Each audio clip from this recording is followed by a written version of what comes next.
그 문재인 대통령과 이 민주당이요, 그 예측한 대로 지금 되지 않아서 당황하면서 이제 깨닫는 것 같아요. 문재인 대통령과 민주당은 정권을 잡으면, 그다음에 대화를 하자고 얘기를 하면 북한에서 문재인 정부를 봐줄 줄 알았어요. 대화도 해주고 뭔가 이렇게 해줄 줄 알았을 거예요. 근데 지금 북한이 문재인 정부를 어떻게 여기냐면 북한의 김정은의 머릿속 생각은 이러인 것 같아요. 뭐냐면 그냥 너네는 조용히 있어. 그냥 가만히 있어. 내가 알아서 미국하고 다 할게. 이런 생각을 지금 북한의 김정은은 하고 있는 거예요. 그런데 지금 뭐냐면 외교 관계가 녹록지가 않잖아요. 미국은 지금 코리아 패싱하고 있어요. 문재인 정부를 패싱하고 있어요. 그다음에 일본은 지금 미국하고 딱 달라붙어 있어요. 그다음에 중국은 어떻게 하고 있어요? 콧방귀도 안 끼고 있어요. 문재인 대통령에 대해서. 러시아 뻔하잖아요. 그럼 이런 구도하에서 문재인 대통령은 점점 혼자 있게 되는 거예요. 우리는 진짜 완전히 따로 놀고 있는 거예요. 그랬을 때 당황하기 시작하는 거예요. 아, 이거 아니구나. 나 계속 이러다 혼자 있겠구나. 그러면 우리 국민들이 결국엔 나중에 알아버리잖아요.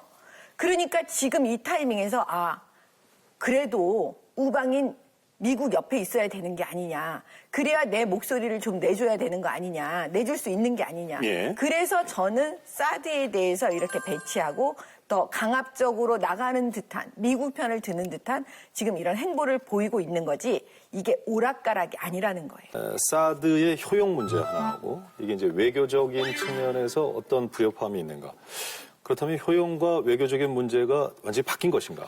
여전한 상황에서 입장만 바뀐 것인가. 당시에 강력하게 반대했던 현 여당 의원들은 왜 지금 침묵하고 있는가. 이제 이 부분에 대한 논란도 있는 게 사실이어서요. 어떻게 봐야 될까요? 제가 최근에 동영상 한 편을 봤어요. 근데 정말 그걸 보고 야, 대한민국의 정치인들 정말 이래도 되나? 라는 그런 참담함이 느껴지는 거였는데 그게 뭐냐면 그 더 민주당 의원들이 형형색색의 이 가발을 머리에 쓰고요. 그 노래를 하는 거예요. 그게 일명 사드 괴담송이라 그래가지고요. 그 인순이 씨의 노래 밤이면 밤마다를 개사해서 외로운 밤이면 밤마다 사드의 전자파는 싫어. 강력한 전자파 밑에서 내 몸이 튀겨질 것 같아 싫어. 그 다음에 뭐 이런 노래를 지금 계속 부르고 막 신나게 왔다 갔다 하는 그런 장면들의 동영상이 있었어요. 근데 그때 무슨 생각이 들었냐면 이 더불어 민주당이 아니고 민주당은 괴담 민주당으로 바꿔야 되지 않을까라는 생각이 든 거예요. 진짜 농담이 아니고. 왜냐하면 쇠고기 기억나세요? 쇠고기 파동? 그때 얼마나 수많은 괴담들을 일반인이 한 게 아니고 정치인들이 막 쏟아냈어요, 민주당이. 그런데 지금 또 사드에 대해서 또 이렇게 괴담을 막 하잖아요. 그리고 나서 지금에 와서 아무도 또 얘기 안 해요. 이게 잘못됐는데도 책임도 안 지고 사과도 안 하고 반성도 안 해요. 그냥 아니면 말고지 뭐 이런 식으로. 근데 여기서 부가해서 말씀드리면 지금 추미애 대표 말씀하셨으니까 제가 진짜 이거 생각을 해보세요. 이분이 최고위원 시절이던 2015년 6월 당 회의에서 뭐라 그랬냐면 박근혜 대통령의 이번 방미가 반경 3.5km 내에 사람이 지나다니면 안 될 정도로 강력한 전자파가 발생하는 사드를 받아오는 그런 방미라면 방미 목적을 분명히 해야 한다. 이렇게 얘기를 했어요. 근데 이 부분에 대해서 지금 이제 대표가 되셨잖아요. 그렇죠? 얘기를 해야 되거든요. 무슨 얘기 하셨습니까? 그 다음에 또 이재명 성남시장이 2016년 7월 페이스북에다가 사드 레이더의 전자파는 인체에 치명적인 영향을 주는 것으로 알려져 있다. 이렇게 썼어요. 아무도 대답 안 하고 있어요. 그 다음에 또 민주당의 우상호 의원하고 정의당의 김종대 의원이 뭐라고 했냐면 우상호 의원은 전자파라는 게 전자레인지 수준도 아니고 몇백 킬로를 들여다보는 레이더를 쏘는 건데 안전하겠느냐 이렇게 말했어요.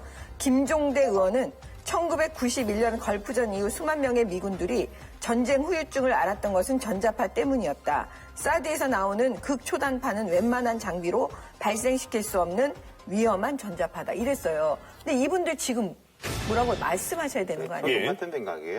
사드 괴담을 지금 만들어 내놓고 그다음에 사드를 반대하고 그다음에 지금 현재 결론은 외교적으로 왕따를 당하고 있으면서 지금 이거에 대해서 책임져야 되니까 책임은 이제 안 지고 어떤 식으로 정치권이 하냐면 민주당에서 겨우 한다는 얘기가 이건 임시 배치다.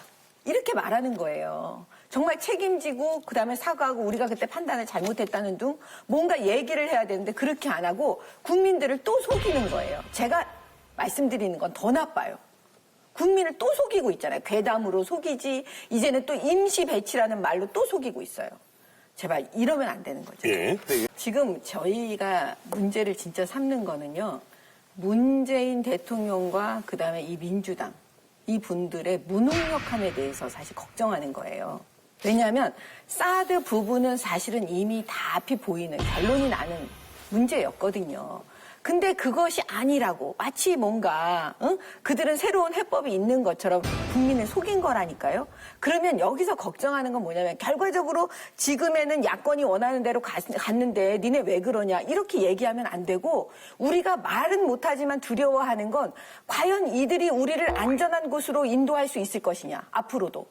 바로 이 지점을 걱정하는 거예요. 왜? 사드 처리 문제도 지금 뻔한 길을 이렇게 어렵게 이렇게 돌아가고 있는데 그러면 앞으로도 어떻게 할 것이냐. 뻔한 길, 답은 나와 있는데 그 답이 아니라고 하면서 또 우리를 어렵게 해가지고 결국에는 뭐냐. 안보, 불안, 내지는 안보에 대해서 굉장히 만약에 전쟁이라도 나면 어떡할 거예요. 그때 와서 우리 잘못했다? 이렇게 말한들 무슨 소용이 있어요. 바로 이 지점을 걱정하는 거예요. 자. 김대중 대통령이 김정일과 정상회담하고 난 다음에 뭐라고 말씀하셨는지 아세요? 북은 핵을 개발한 적도 없고 핵을 개발할 능력도 없다. 내가 책임진다. 근데 그 와중에 계속 속으로는 지금 북한은 핵을 만들고 있었거든요. 그다음 노무현 대통령 이제 더 나가십니다. 인정해버려요 그냥. 북한의 핵 주장에 일리가 있다. 그리고 우리는 나는 북한 핵을 잘 다룰 수 있다라는 취지로 얘기를 합니다. 근데 바로 그 노무현 대통령 때 북한은 핵실험을 해버려요, 첫 번째. 근데 더 재밌는 건 뭐냐. 노무현 대통령 때 외교부 장관이 뭐라 그러는지 아세요? 북이 미사일 실험용을 쏘니까 인공위성용이라고 이렇게 말을 해버려요.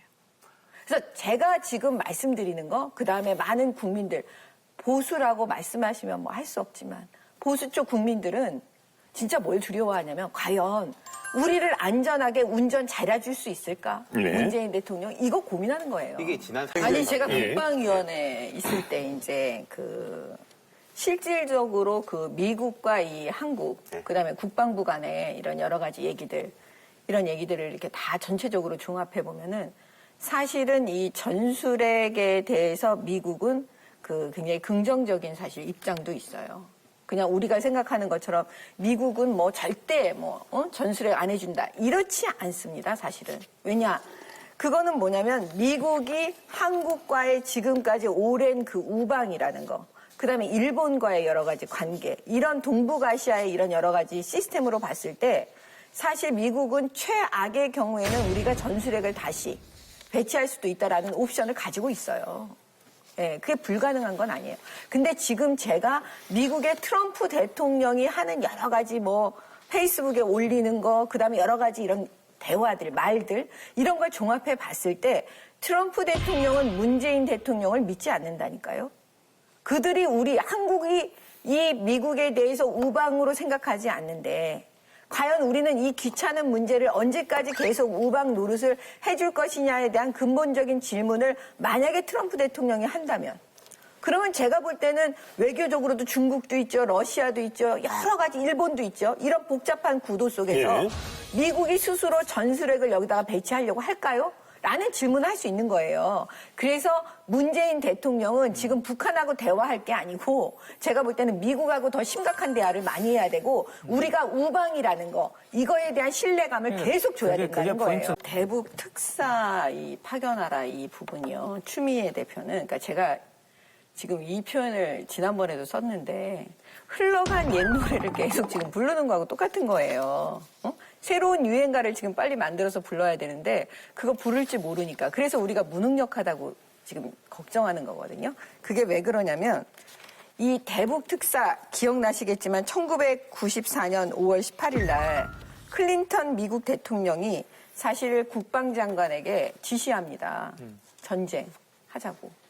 근데 이제 결국 그것 때문에 지미 카터 대통령이 전 대통령이 북한으로 가지 않아요? 그래서 이제 특사가 그 장면을 아마 많이 기억하실 거예요. 저도 기억하고 있는데.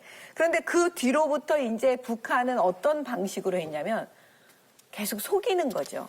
겉으로는 미국의 특사도 받고 그다음에 남한으로부터도 특사를 막 받으면서 우리는 핵 포기할 것처럼 다 해요.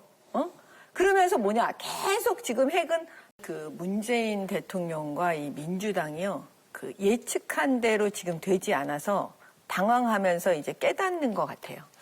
문재인 대통령과 민주당은 정권을 잡으면 그다음에 대화를 하자고 얘기를 하면 북한에서 문재인 정부를 봐줄 줄 알았어요. 대화도 해주고 뭔가 이렇게 해줄 줄 알았을 거예요. 근데 지금 북한이 문재인 정부를 어떻게 여기냐면 북한의 김정은의 머릿속 생각은 이러인 것 같아요. 뭐냐면 그냥 너네는 조용히 있어. 그냥 가만히 있어. 내가 알아서 미국하고 다 할게. 이런 생각을 지금 북한의 김정은은 하고 있는 거예요. 그런데 지금 외교 관계가 녹록지가 않잖아요. 미국은 지금 코리아 패싱하고 있어요. 문재인 정부를 패싱하고 있어요. 그다음에 일본은 지금 미국하고 딱 달라붙어 있어요. 그다음에 중국은 어떻게 하고 있어요? 콧방귀도 안 끼고 있어요. 문재인 대통령에 대해서. 러시아 뻔하잖아요. 그럼 이런 구도하에서 문재인 대통령은 점점 혼자 있게 되는 거예요. 우리는 진짜 완전히 따로 놀고 있는 거예요. 그랬을 때 당황하기 시작하는 거예요. 이거 아니구나. 나 계속 이러다 혼자 있겠구나. 그러면 우리 국민들이 결국엔 나중에 알아버리잖아요. 그러니까 지금 이 타이밍에서 그래도 우방인 미국 옆에 있어야 되는 게 아니냐. 그래야 내 목소리를 좀 내줘야 되는 거 아니냐. 내줄 수 있는 게 아니냐. 예. 그래서 저는 사드에 대해서 이렇게 배치하고 더 강압적으로 나가는 듯한 미국 편을 드는 듯한 지금 이런 행보를 보이고 있는 거지 이게 오락가락이 아니라는 거예요. 사드의 효용 문제 하나하고 이게 이제 외교적인 측면에서 어떤 불협화음이 있는가. 그렇다면 효용과 외교적인 문제가 국제 정치는 항상 냉혹하고 위험하다.